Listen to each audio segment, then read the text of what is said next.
Hi, everybody. Hello. Welcome to Super Breakfast Friends Club. You can't even tell them why. We can't even tell them why. No, we can't. You just have to not know what Mel's deal is right now. I got a lot of deals, so you're probably wrong. Welcome to Super Breakfast Friends Club, the show where this happens occasionally once a week. We try for once a week, but sometimes the internet stops for a month. And sometimes my brain stops for a month. Oh, yeah. Sometimes I just shut down. Like a robot. Yeah, I really am. I'm just malfunctioning on the daily. It's true. I have to listen. Yeah, when we're not recording this show, we're still here in this Discord call. We can't leave it. We don't know how to hang up.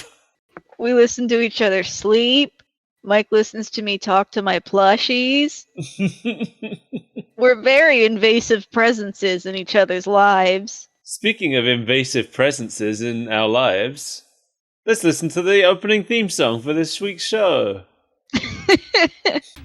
Colonel William Guile, one of the greatest martial artists in the world, travels the global tournament circuit, using it to conceal his top-secret mission as leader of an elite group of international crime fighters known only by their code name, Street Fighter. The heroic man-beast, Blanca, hard-kicking fighting machine, Chun-Li.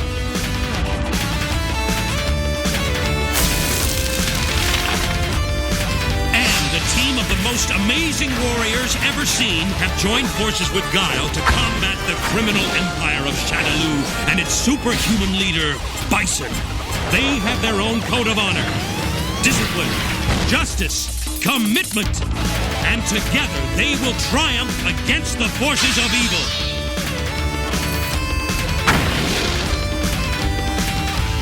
Street Fighter! Your life is being invaded by the greatest Street Fighter cartoon ever. What a horrible opening theme. It wasn't good. It's just, we've had a few of these where it's just someone explaining the premise of the show, not even in song form. Someone explaining the show is just this show in a nutshell. Yeah. With the Street Fighter show or our show? I'm at the Street Fighter show, but I guess that's literally what we do. Yeah. What's funny is, so the music that plays in the background here, I didn't realize until this morning when I went and checked for myself, but this actually is the opening theme to the Street Fighter 2 arcade game. Yes, it is. I had no idea because they changed it for Super Street Fighter 2, which is the one I've played. I'm not super familiar with the Street Fighters, but that song was familiar. I was like, hey, I'm pretty sure that's an actual theme song. Yeah, it is. Written by Yoko Shimomura. Whoa, I know her. Did you know? Did you know that she wrote most of the music for Street Fighter 2? Because I had no idea. I didn't, but it makes a lot of sense because that was back when they were all forced to use pseudonyms. Yeah. That's true. So, as those of you in the audience who just heard the theme song, you may have heard 3 keywords: discipline, justice, and commitment. You'll be hearing those a lot. What a boring trilogy of words. Nothing like the trilogy of terror. Justice, fine. That makes sense to me. Discipline, you're losing me slightly. Commitment. Boo! I can't even commit to a bedtime. When I think of Street Fighter, the first thing I think of is commitment. One would think it would be fighting, or maybe even streets, but no, you'd be wrong. Have you ever heard of Street Fighter, Mel? Once in a fever dream.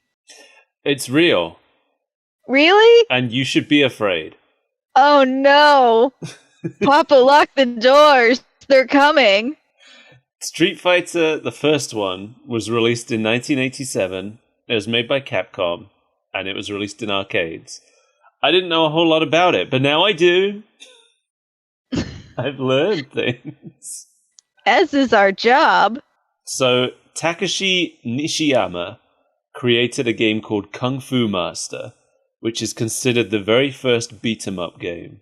And then he created the first Street Fighter by adapting Kung Fu Master's boss fights into two-player battles.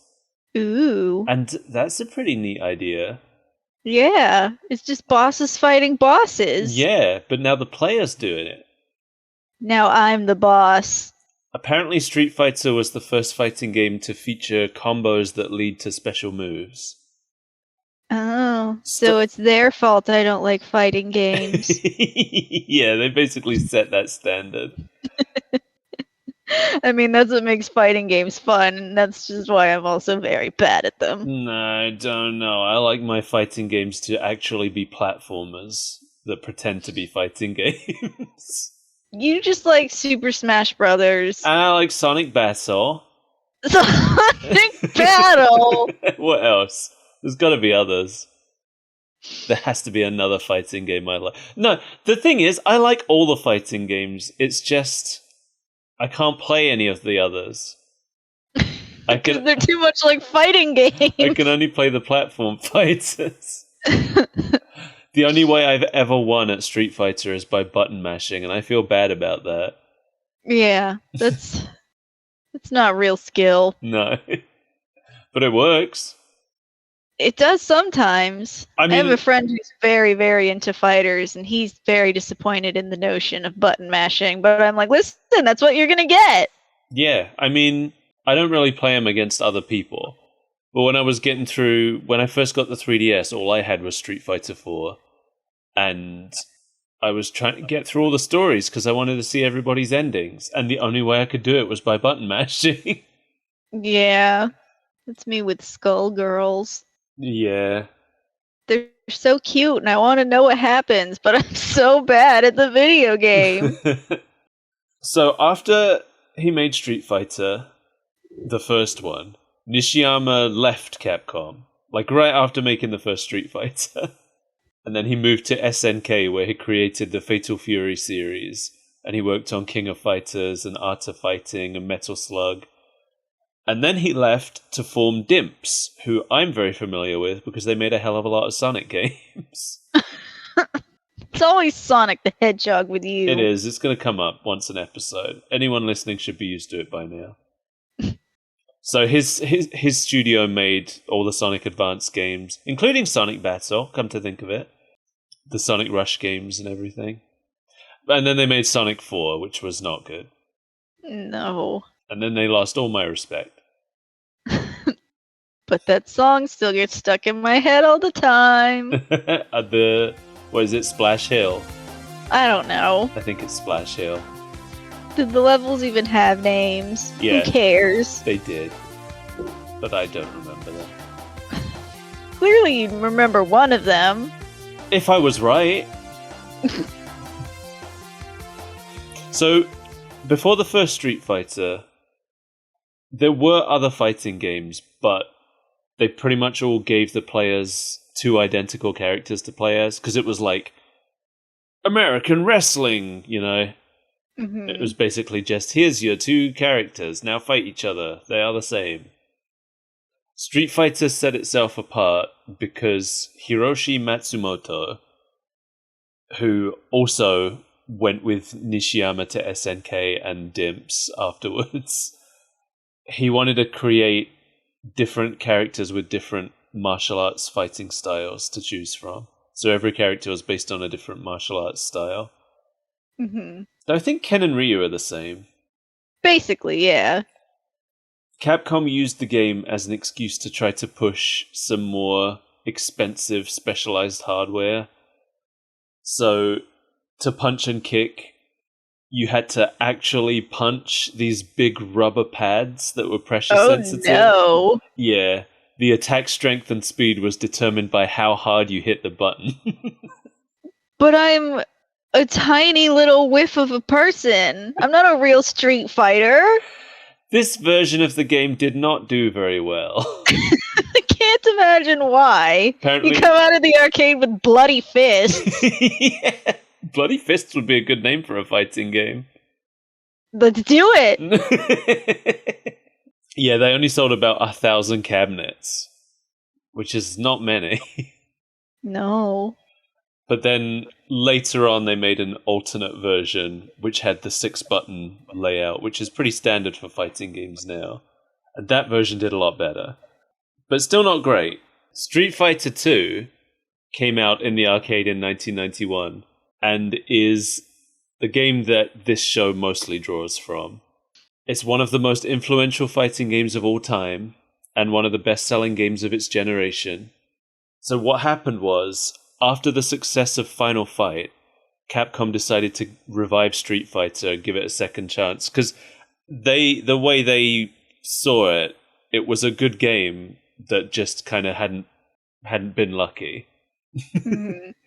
And, you know, I wish more developers thought like that now, because that would not happen today.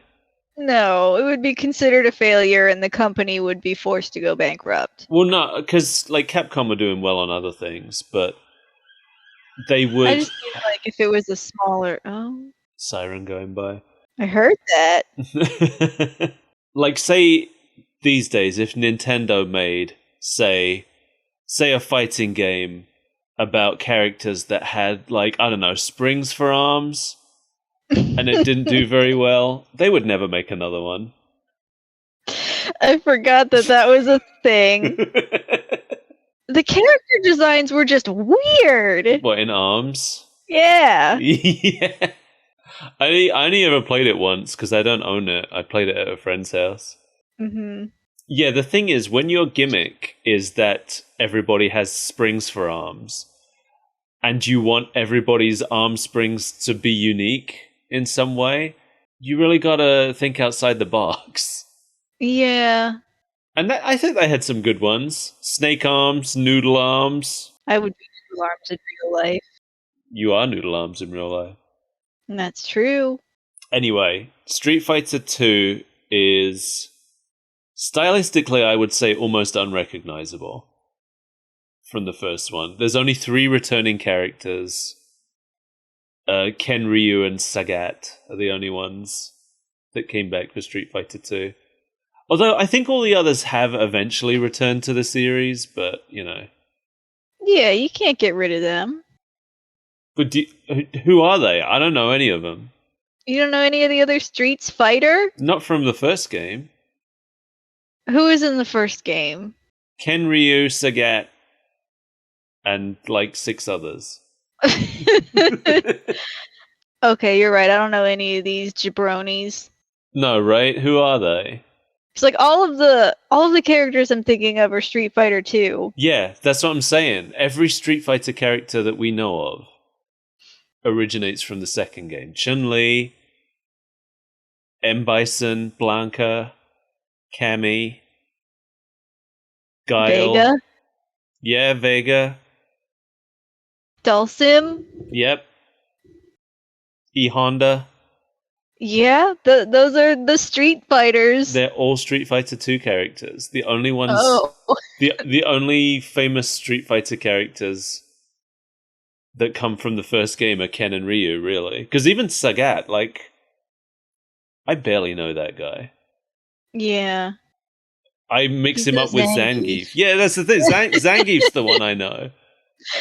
Zangief's everyone's favorite. So people talk about Sagat, and I'm like, oh yeah, Zangief. I know Zangief. Well, then you're right. I've been proven the fool yet again. Well, also, because although Sagat returns in Street Fighter 2, he's only a boss in the original version of it. Oh. You can't even play as him, so... He's not even one of the World Warriors. What a loser. So this show, Mel... This show. This show was created in 1995, so a good 4 years after Street Fighter 2 came out. The reason it came now is because of the 1994 live-action movie, which this draws heavily from.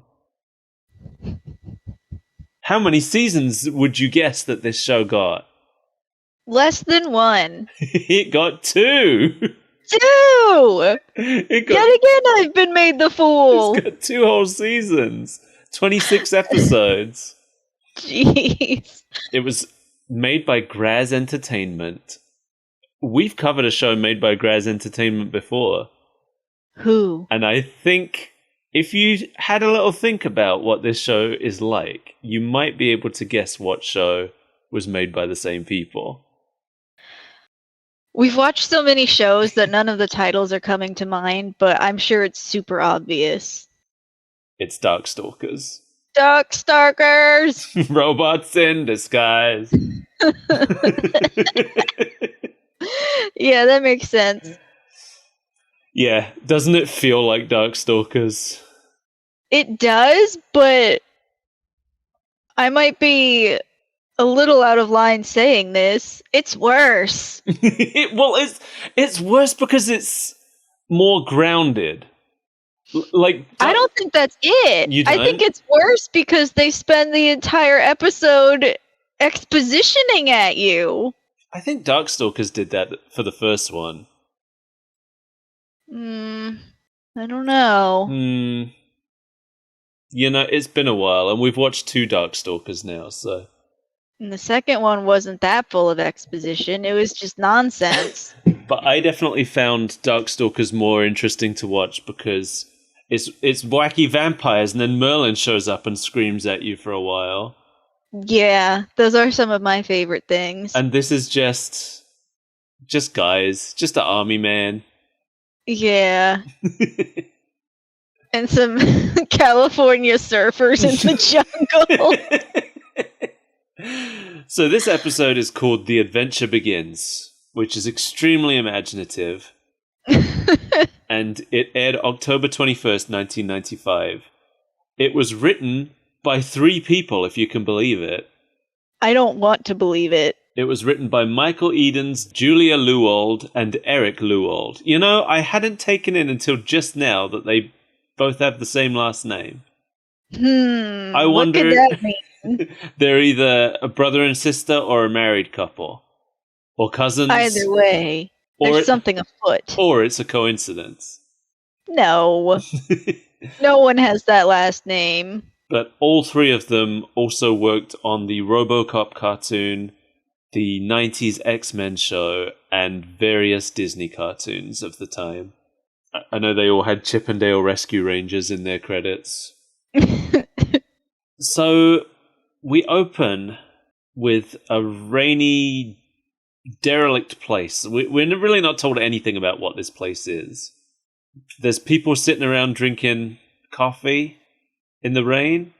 And then we got the rough and rowdy boys inside. And then, inside this open-faced building, there's a fight going on. And I love the first fighter we're introduced to is called the Crimson Crab. I thought it was the Crimson Crawdad. Oh, was it? Oh, maybe it was. That sounds better. Yeah, all right. Crimson Crawdad then. I'm not sure because I keep wanting to call him King Crimson, which is the name of a band. But the second fighter we're introduced to is Guile, and I love that when the announcer says his name, it might as well have a sad trombone going wah wah.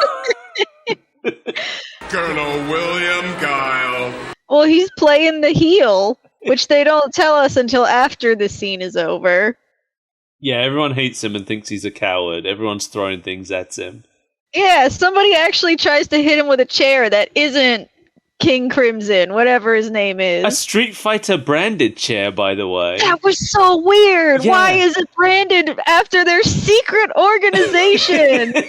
Yeah, he snatches the chair away from the guy, and then we get a shot of him looking at the back of it, and it's got the Street Fighter logo on it for some reason. This highly secretive band of fighters. I had a second viewing, and I think on my second viewing I figured out what that's about, but we'll get to that in a minute. Okay. First, I want to tell you who plays William Guile. Do it. He is played by Michael Donovan, one of our old friends. An old haunt. He was in Darkstalkers. He played Dimitri. Okay. So right away, he is like main character of both these shows, basically. Because Dimitri is the main character of Darkstalkers, even if he was the villain of the show. Even if you don't see him much, he's technically the main character. That's the common thread between these Graz Entertainment shows, actually, is that they've shuffled the characters. Yeah, we get a lot of Guile, and no one cares about Ken and Ryu. Yeah, Guile is the main character of this show. And I'm assuming that's because of the movie, because Guile was basically the main character of the movie. I think the people. Makes sense. I think the people who made the movie basically went, well, Americans will want the movie to be about the American character.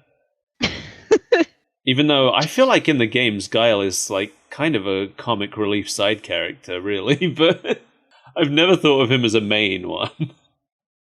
Like, what I don't get is Ken is an American character, but that's true. He gets turned into the comic relief side character along with Ryu. Yeah, and they are the main characters. The Crimson Crawdad gives us a lot of exposition during their fight. Yes, he does. On TV, it said when you were in Shadowloo with the international peacekeeping forces, you ran out on your own troops. People think he deserted his team. It sounds like they're talking about the events of the end of the movie.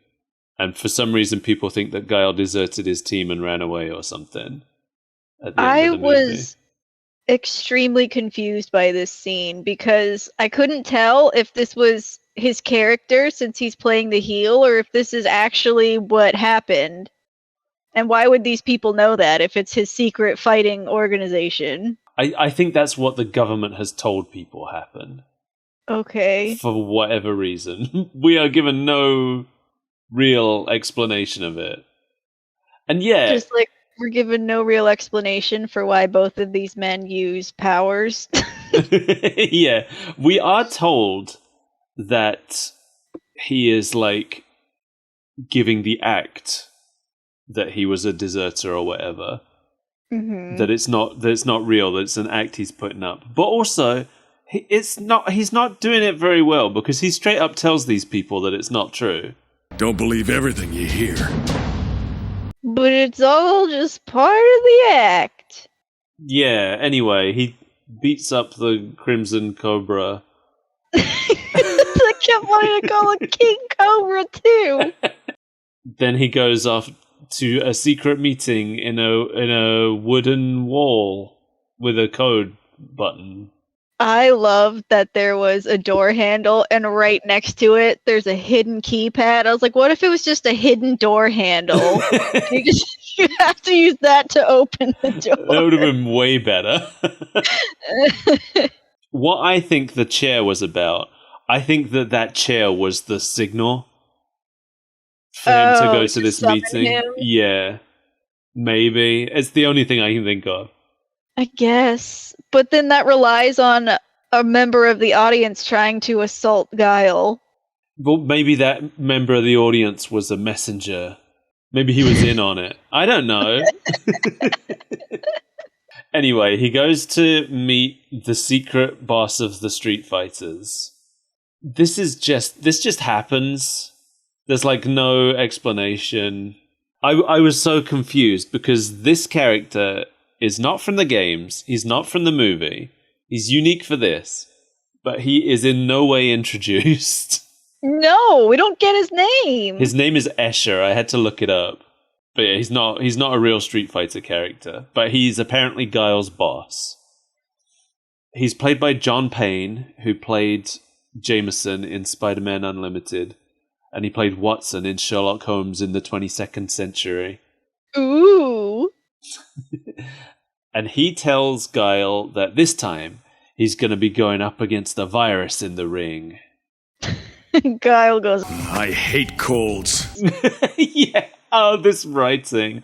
I hate this kind of writing. I don't know. I feel like all of his retorts to the virus were probably my favorite part of the whole episode. Is that kind of writing where it's like, let's have this character misinterpret everything on purpose? It didn't quite seem like he was misinterpreting it, like not in a stupid way, but in a why am I fighting a virus kind of way. I'm Fist Punchman. I don't do colds. My favorite was when he offered to give him weapons and he was like, You know I hate guns. Guns are for wimps.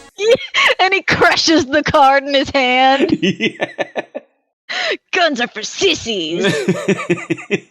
So I this is another one where it was so expositional that I had trouble taking it in. Yeah. I gather that he's going to the jungle, there's a virus, there's a medical team in the area already, and he gets played a voice to convince him to go.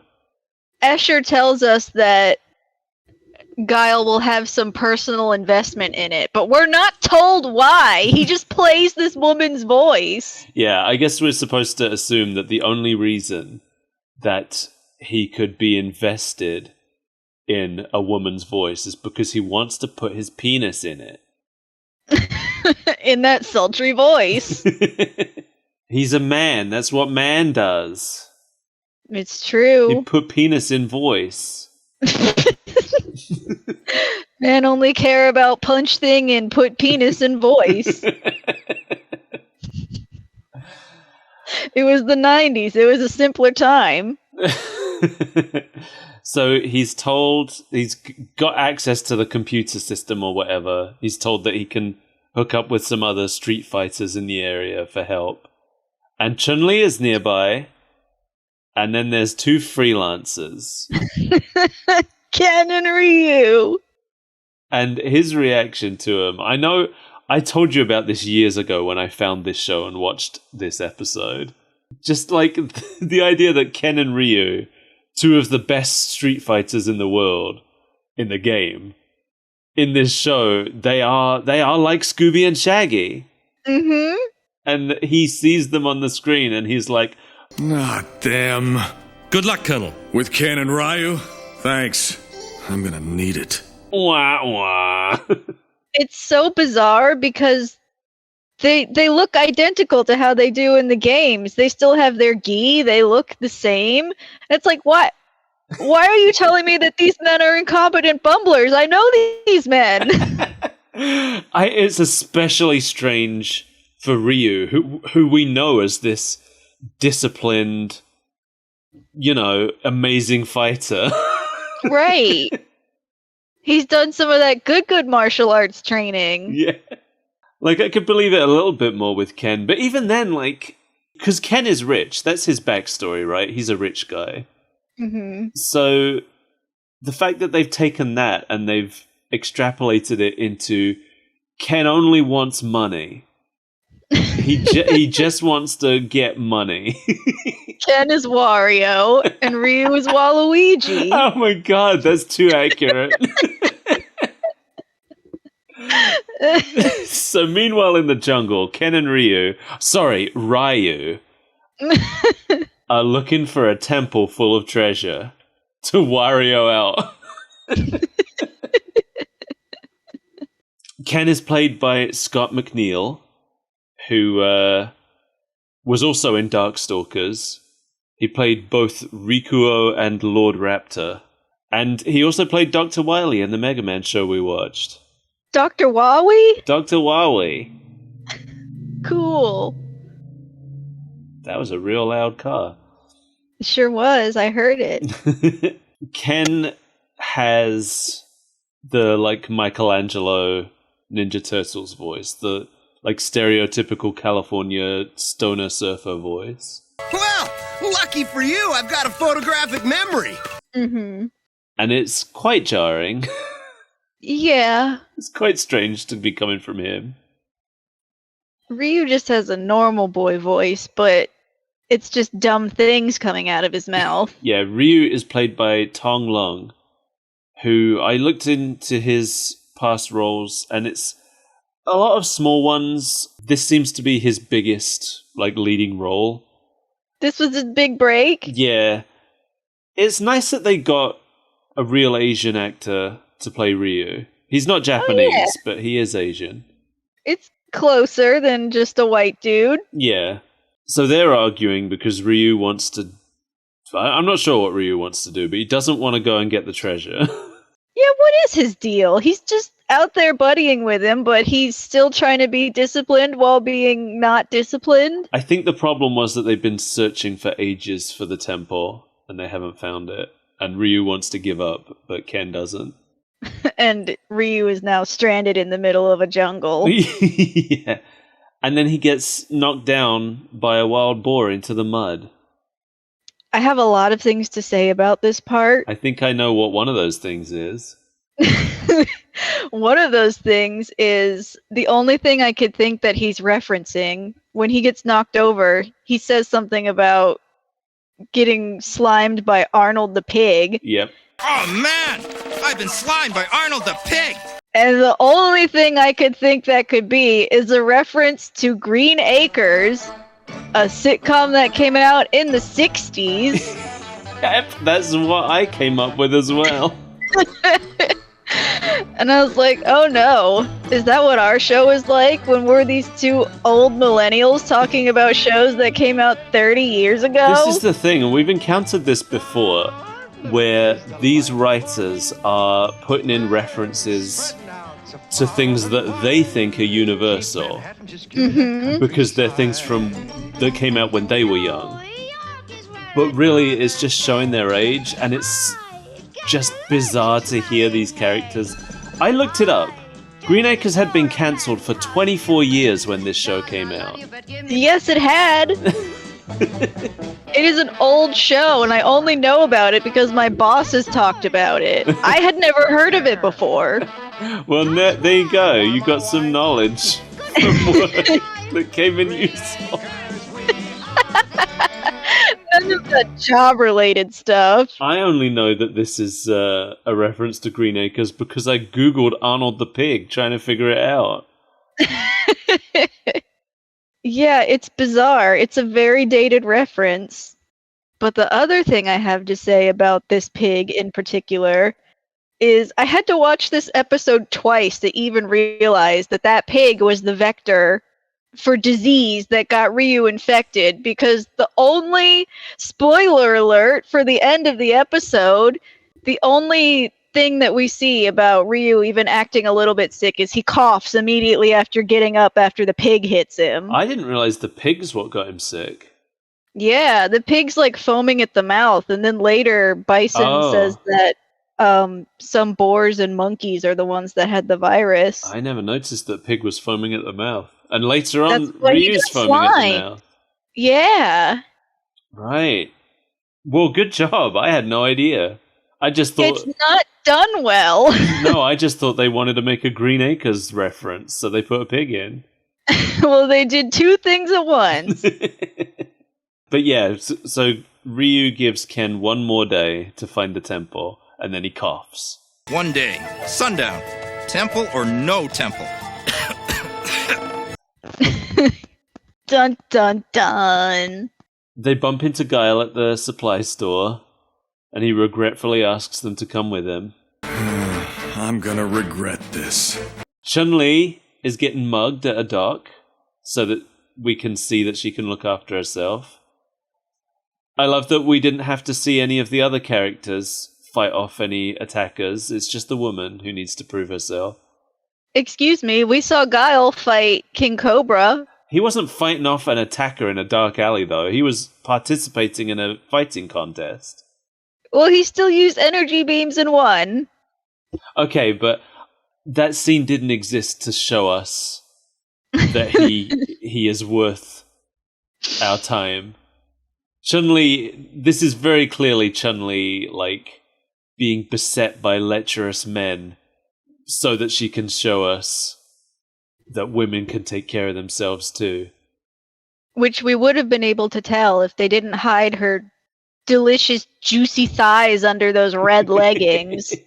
My favorite part is how she just twirls on her head like a spinning top. She just goes full Hitmontop after these guys.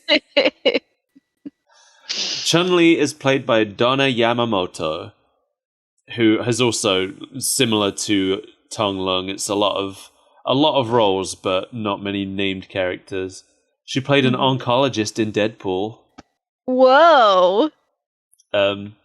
Again, they got an actual Asian actress here to play Chun-Li. Not the right kind of Asian, but still. Very progressive for the 90s. Yeah, nice that they went some way towards getting someone of the right ethnicity. Or at least an adjacent ethnicity. Immediately, Ken wants to ditch the mission and go to the temple. I do love that Ryu's like, we've only been at it for an hour. Yeah. Discipline, justice, commitment. You forget the Street Fighter Code of Honor? We have done the code already! For an hour. Pretending to be good street fight boys. Guile and Chun-Li find a recording of a woman talking about the virus. It's clear that he knows who she is, but the show refuses to tell us exactly how. True, but doesn't he also find her ID then that has her picture on it? Yeah. The animation is so bad at this part. Like, when he picks up her ID, it's at like 3 frames a second. And so many shots. There are so many shots where they've avoided showing anything moving. Did you notice that? It's all through the show. It will be like, look at what's happening off screen, and then it cuts to it having already happened. Right, it cuts to a still jungle. Yeah. You can tell that a hovercraft came through here by looking at these still trees. Guile, what are you doing off screen right now? Whoa! So they find evidence that M. Bison is involved, and Chun-Li recites some stuff about her dad. She wants revenge for her dad or whatever. Yeah, she just drops all of her exposition right there so we can know what's going on. Yeah, I love that it doesn't even seem like any of the other characters are listening to her, and nobody responds. She's not saying it to them, she's saying it to us. It's true. It's Bison. The man who killed my father. Father's spirit will never rest until Bison pays for his crimes. Meanwhile, at a temple somewhere, we've got some soldiers who are blasting some native stereotypes with rock guitar beams that make them dance. Oh yeah, that's what we established in the last scene, because Chun-Li could somehow tell what the sound was in the background, and it's some kind of brain beam that incapacitates them. Oh, is it? It sounded like a rock guitar, and they were dancing when they were hit by it, so...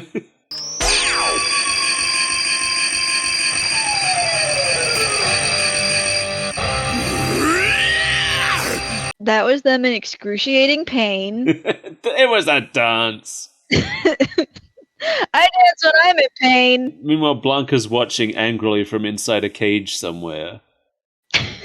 Like, why was he in the cage? I guess he got captured with the first round of the Incans. No, because he wasn't taken away. I mean, like, before. And Bison didn't know that he was there. Didn't know that he was alive. You're right. You're right about that. I think that Blanca was captured by these natives, but he just thought of them as his friends. He didn't realize he was their prisoner.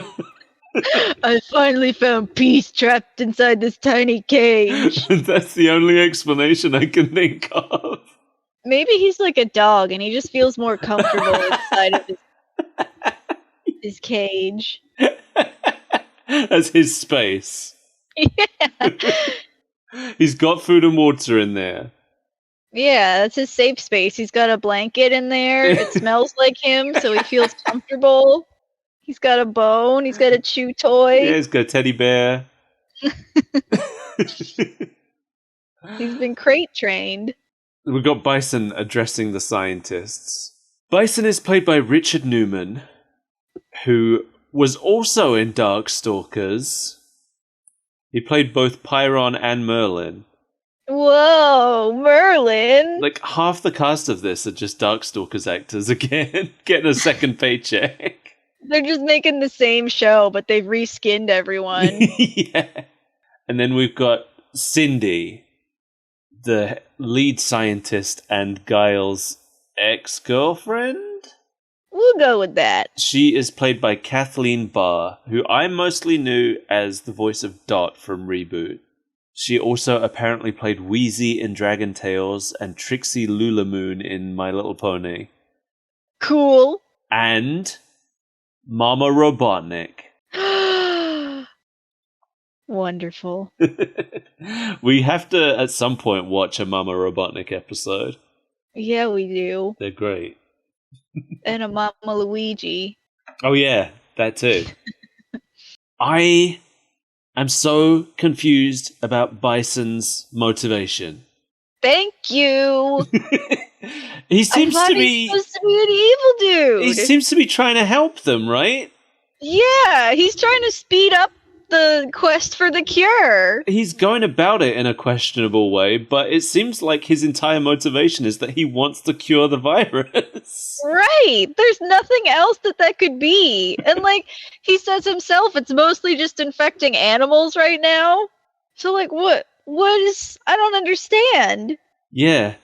So he has kidnapped all of these natives to give the scientists more test subjects so they have a bigger data sample to cure the virus.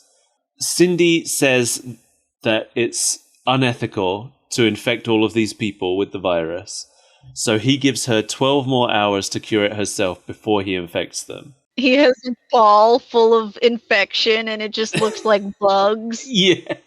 I don't understand. He seems to be trying to do something good. He just wants results. He's even giving her more time before he does the evil part. Do you think Bison just doesn't quite understand how to be good? Like, he has good intentions, but he goes about it in the wrong way?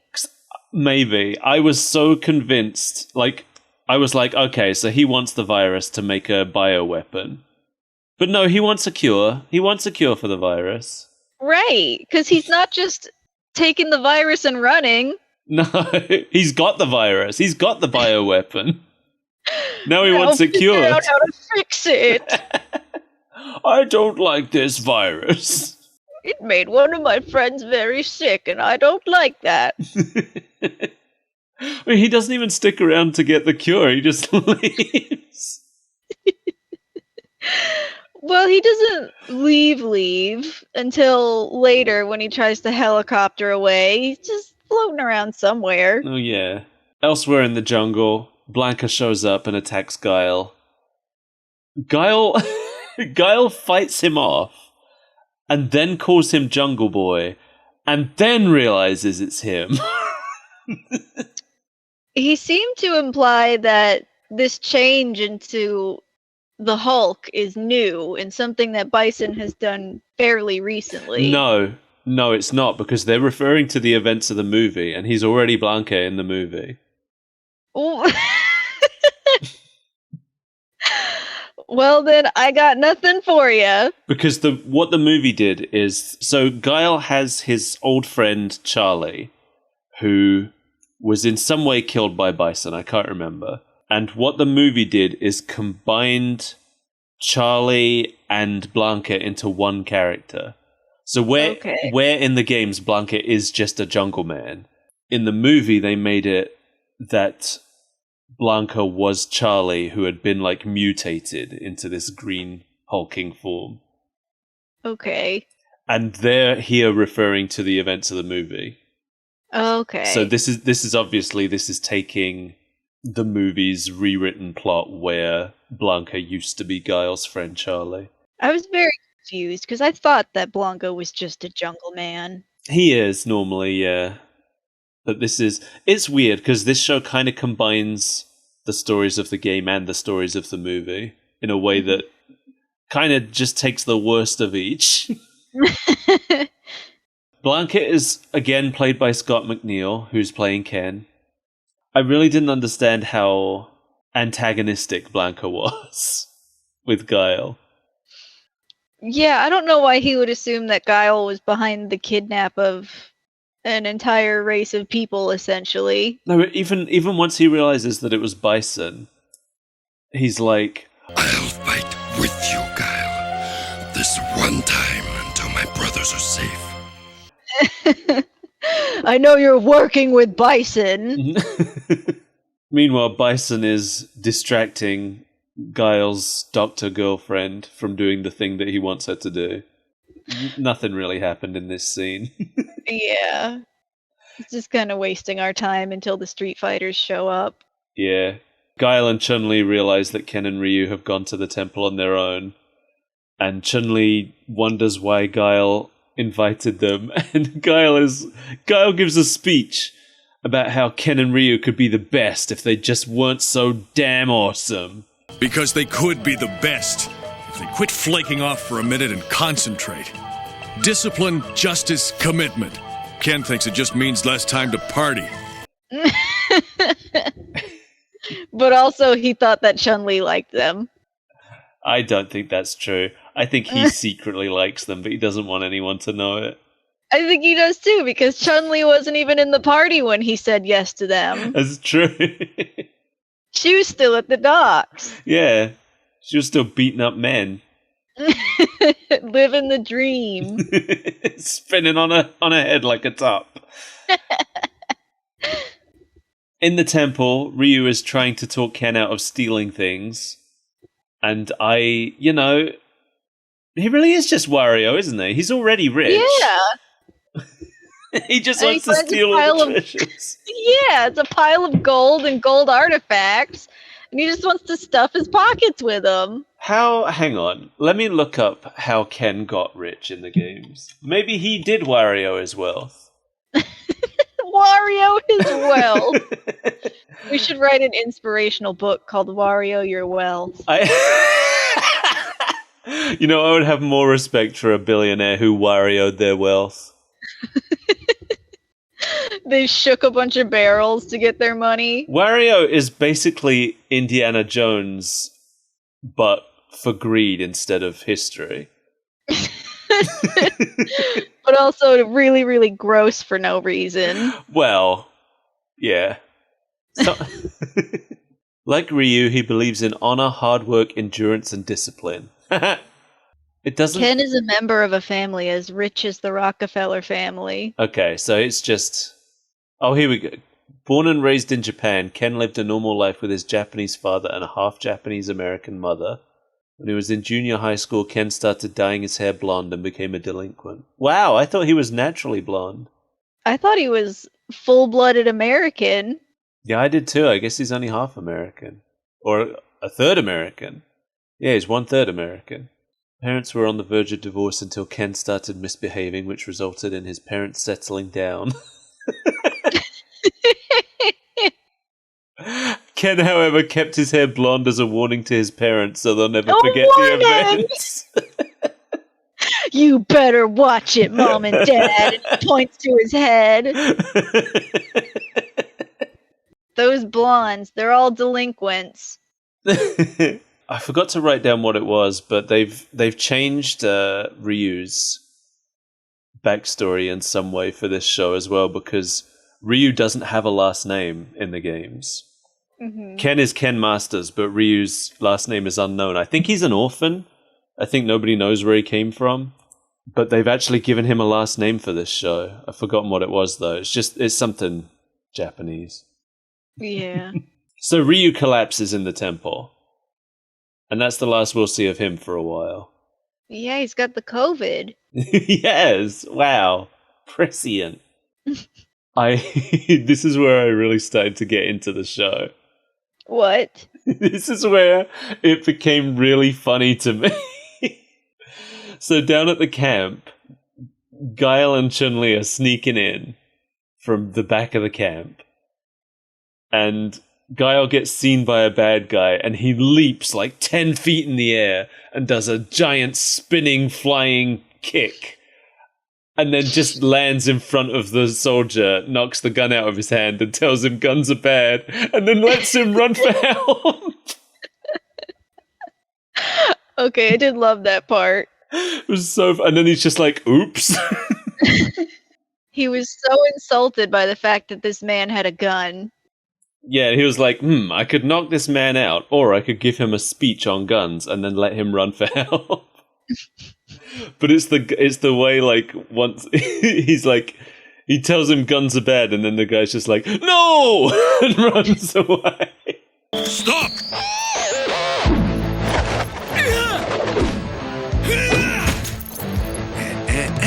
Guns are a no-no. No! I hate when that happens. Trips the laser that sets off the alarm. Yeah. So a lot of men show up and a little fight happens. Chun-Li kicks a door down and frees the scientists. And there is, like, no animation. Yeah, she just is there and the door's open. Yeah, she kicks it, and then suddenly it cuts to it being open. And then it cuts to the scientists inside the room, and she tells them to leave, and then it cuts to them outside. It was very confusing to watch. They didn't want to animate anything. As much Their as possible. budget was low. As much as they could, they got away with just having still images. Mm-hmm. Sometimes more than they could get away with. Bison starts blowing up all the supplies and the experiment equipment. I'm not sure why. I love that it's just a bunch of boxes with red crosses on it, so you know it's medical equipment. Yeah, of course. They're just lying around like objectives you have to smash in a video game. Blanca tries to attack him, and then Bison raises a hand and makes Blanca twirl in the air gracefully. It was so good. He didn't even announce what move he was using. No, but I assume it was... What was it he kept using? Like magnet something? Magnetic pulse! I don't know. I don't know either. Magneto Blast? Basically, that's what it was. Pulling up an M. Bison move list. Well, it wasn't Somersault Skull Driver, I'm sure of that. But Blanca did a somersault. Okay, I'm going to go ahead and say that I don't think it was any of his real moves. Because they all have... You're saying that this show took some weird liberties? It's what I'm thinking. I think they did just make him Magneto for this show, to be honest. Yeah, I thought that was a little weird, because I didn't think M. Bison was a magnet man. No.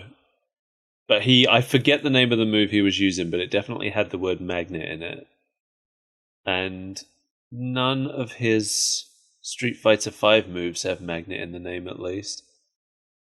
And yep, neither do any of the Street Fighter 2 ones. They all have words like Psycho and Devil in them. Yeah, that's what I thought, because he has Psycho Crusher. Yeah, Psycho Crusher, Devil Reverse, Knee Press Nightmare. Nothing about magnets. That's what the name of this episode should have been. Nothing about magnets. Yes. So Bison decides he's going to turn down the countdown timer on the virus to a few seconds. And Blanca runs in and just kind of takes a faceful of the virus goop.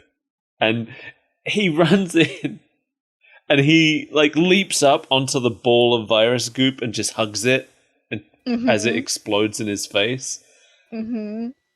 But Guile, while this is happening, Guile is just like starts up a casual conversation with his ex. Right. Well, this heroic sacrifice is taking place. Yeah, we just cut away for this forced angst scene.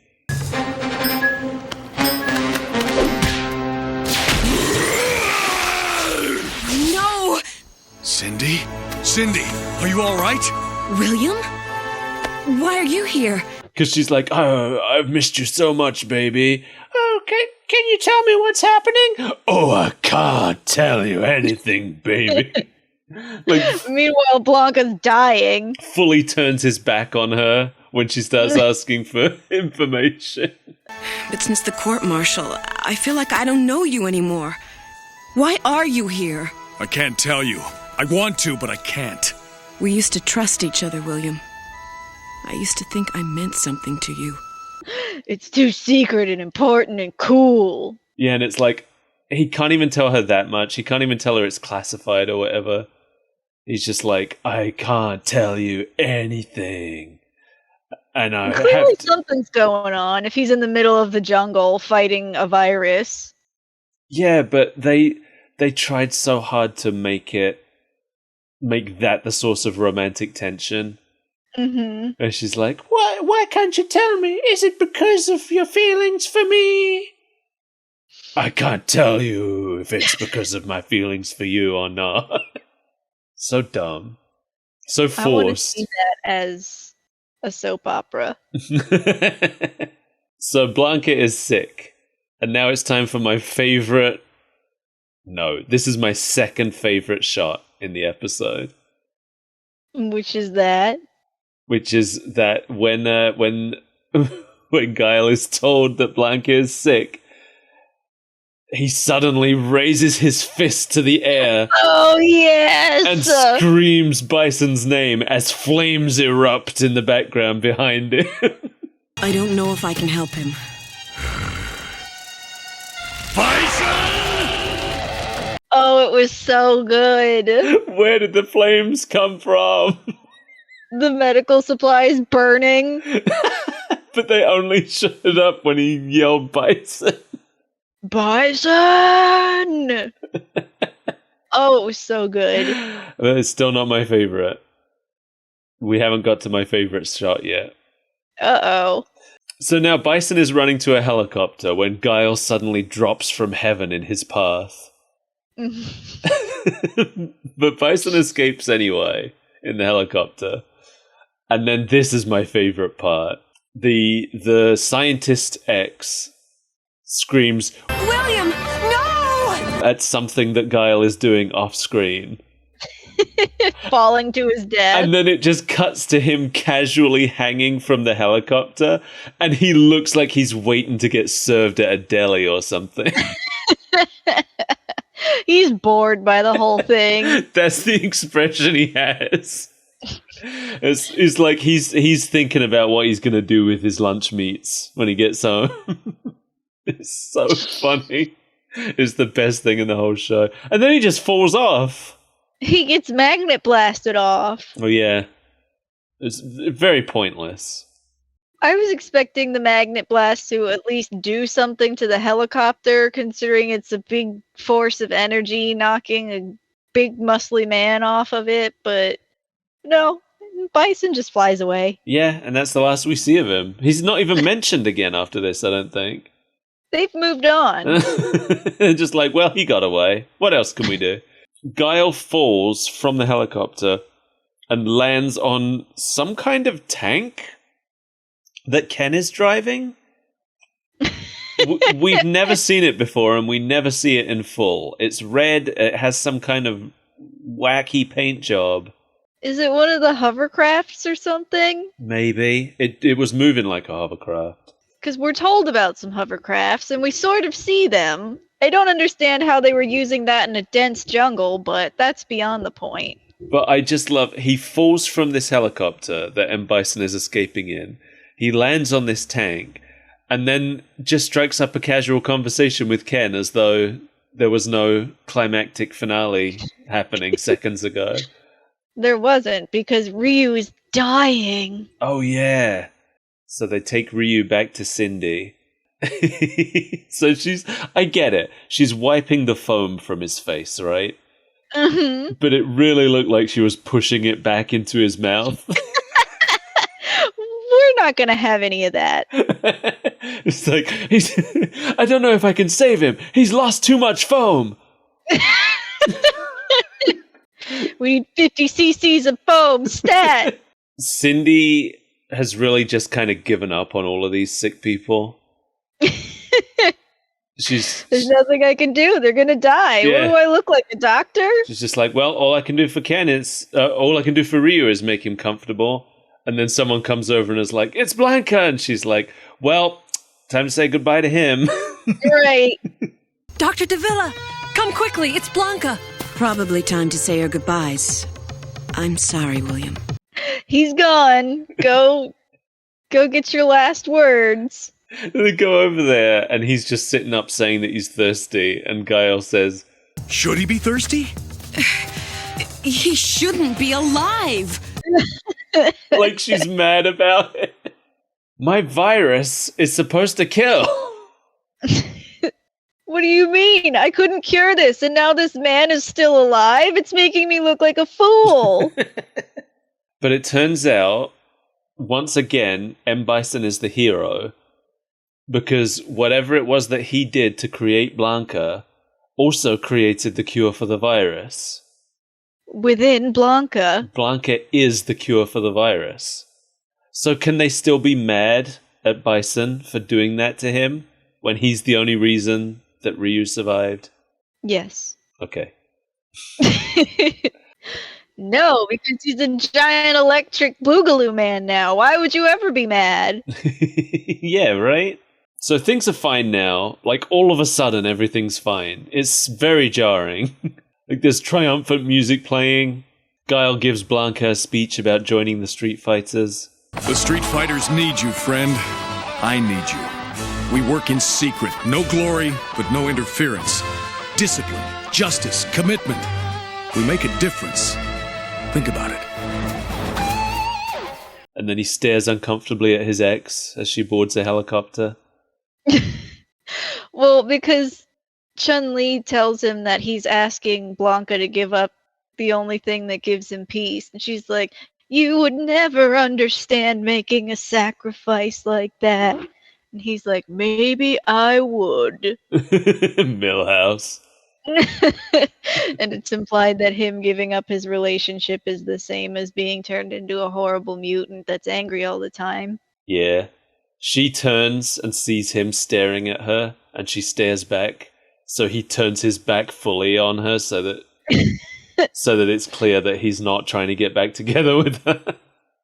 Don't let her see you cry. Listen, I was told that I needed to play hard to get. And I don't know how hard to get I'm supposed to play. They didn't tell me when to stop. Ken and Ryu talk like they're leaving, but I guess they don't. I don't really know what. That about sums it up. It's like Ken wants to go surfing or something. Of course he does. Listen to his voice. And somehow, hearing Ken and Ryu talking about wanting to go surfing convinces Blanca to join the Street Fighters. Do they convince Blanca to join? Well, I don't know, because before that conversation, it seemed like it was a no. Guile gave him his speech, and he, like, grumpily was like, meh, meh, meh. So I figured he wasn't going to. But then he listens to what they have to say about going surfing, and then he gives one of the most contrived lines I've ever heard in my life.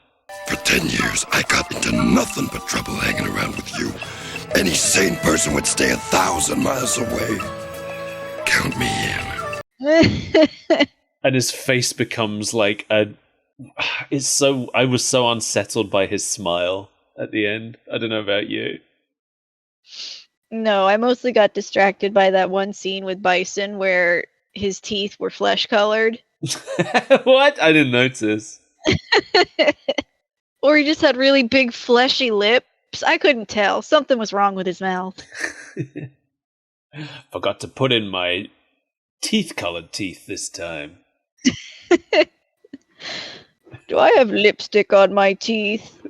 Oh, the toy company forgot to paint my teeth again.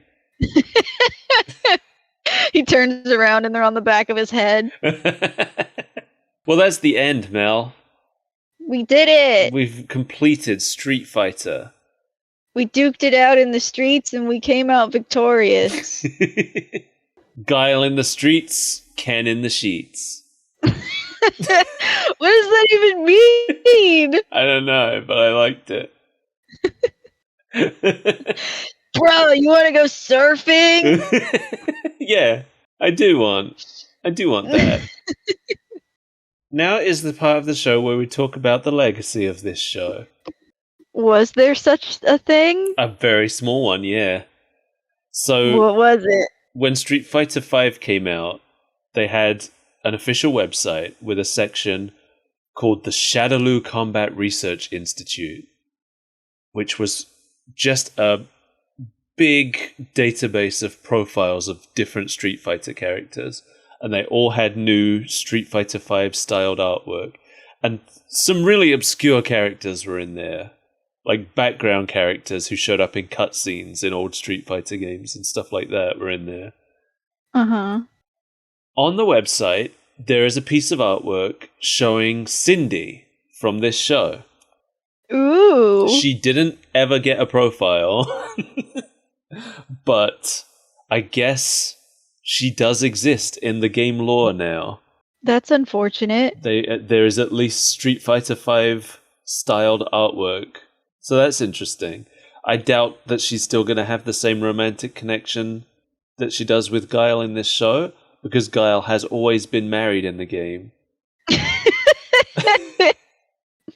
Yeah, that might be a little weird for his wife. Yeah. But, that's it. That's the whole... There was no artwork, no profile of Escher. He just vanished forever. Cool. Remember him from the beginning of the show? Now I do, now that you've brought him up. The leader of the Street Fighters? The man that nobody knows about? Yeah. The guy who wasn't introduced. That guy. He's there for 30 seconds and we never see him again. Yep. If that. My favorite character. What'd you think? What did you think of this show? It's not good, but I didn't hate it. Yes, it's really bad, but I enjoyed watching it. I think I enjoyed watching it more than why can't I say that word? Darkstalkers. Yeah? I think so, but at the same time, it's written worse. It's very confusing. I think I enjoyed watching it more than Darkstalkers as well, but I think I enjoyed it more than Darkstalkers because it's worse. And that's saying something, because Darkstalkers is bad. It's not good. It's really bad. But those are the kind of shows that I love watching the most. Like, what did we watch last time? Halo Legends. Yes. It wasn't bad. It wasn't... I wouldn't say it was great. It was just kind of middling. Boring. Yeah. And it wasn't bad enough to be fun to watch. And it wasn't good enough to be fun to watch. We'll see. Halo Legends is one, though, where... because it's an anthology thing and every one is made by a different studio, there's going to be a much wider range of quality. What it is. Yeah, not exactly quality, I guess, but like... because I'm sure somebody loved The Babysitter. That freaks out there somewhere.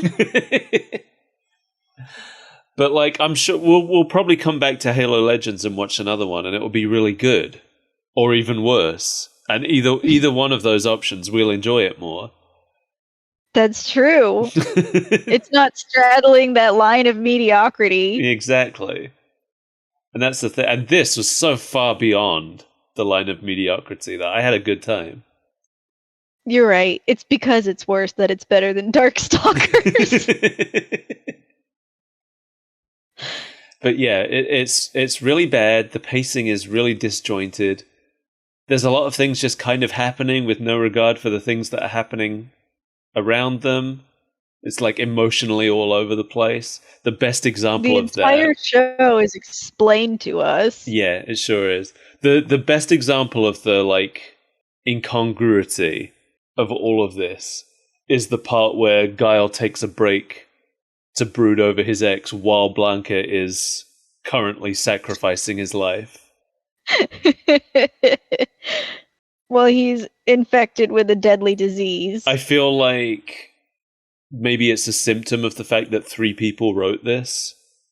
Maybe like one person... yeah, exactly. So like one person is trying to write their dramatic sacrifice scene for Blanca, while another person is trying to write their dramatic relationship scene for Guile at the same time.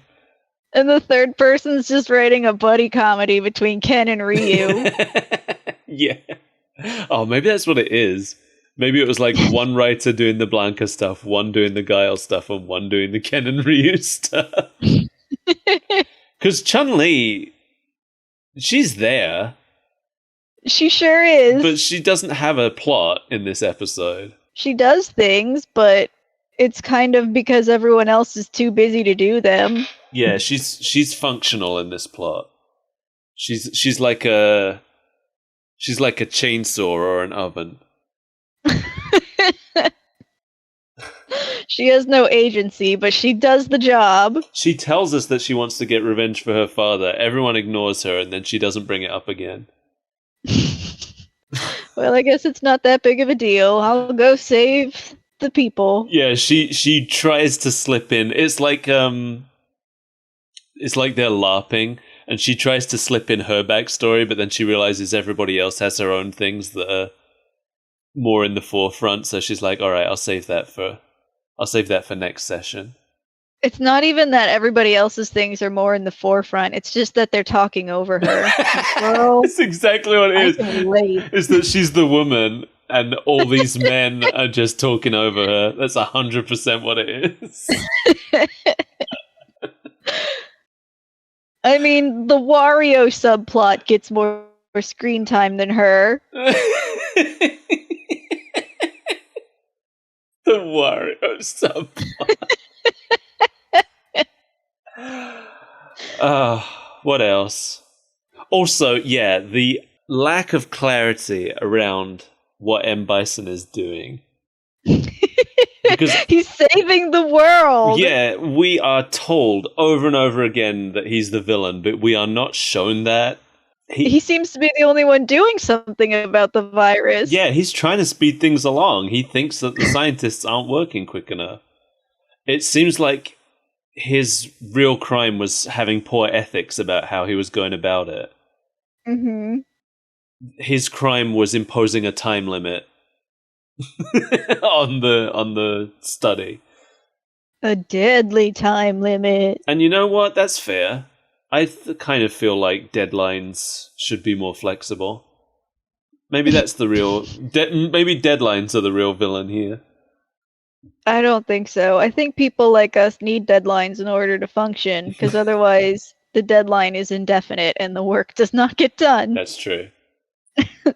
Well, that's the end. I'm done. Are you done? I'm pretty done. I'm done with this. I watched this episode like 2.5 times to make sure I could remember it. I am more than done. This is one of those ones where it felt necessary, right? Yeah. Well, also because we had a week between watching and recording because my internet was gone. That's true. That as well. Well, thanks, everybody. Thanks for joining us again. For some quality fighting trash. If you would like to help support this quality fighting trash, please consider going to patreon.com/superbreakfastfriendsclub and joining us for rewards. Or you could kickstart our game, Bloody Fists. Bloody Fists, coming to an arcade near you. In 2043. You can also find us at coffee.com/superbreakfastfriendsclub. Hey, if you use whatever the hell Twitter's called now, is it X? Who knows? It's called Twitter. But we're on there at sbreakfastfc. If the site still exists, if it's still there, you can find us there. I know it's only going to be a brief window of time between recording and uploading, but you don't know. It could be gone in that time. I mean, he literally changed the name to X overnight without warning, so... Without warning? I think there was like a 5 hours warning, but I was asleep. So there are a lot of people that just woke up and it was called X now. Well, no, because the website's still twitter.com. It's called X. The website's Twitter. They're still called tweets. The logo is X. But the support page is still called Twitter support. And also, I still can't access it without logging in. Yeah, it's just a shambles right now. And, well, right now. It's been a shambles for about a year. I don't see that changing anytime soon. No, I think it's just gonna get worse and then it's gonna disappear. Yeah. And then we'll have to find a new place to put updates for our show. The Zuck. Get zucked. Zuck you! You can't keep saying that. I said zuck off last time. That's true. It's inevitable. We're all gonna wind up on Threads because we're angry that Twitter is a thing. You don't even use Twitter. No, but I'm still angry about it. Bye.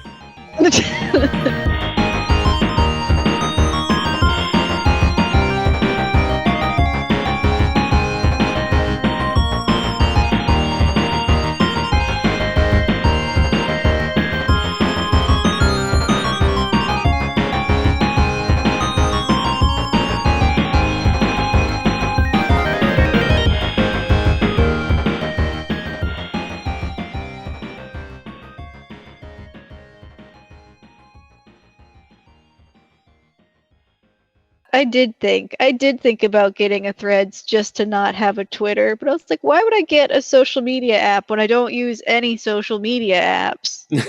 Yeah. The answer is to spite Elon.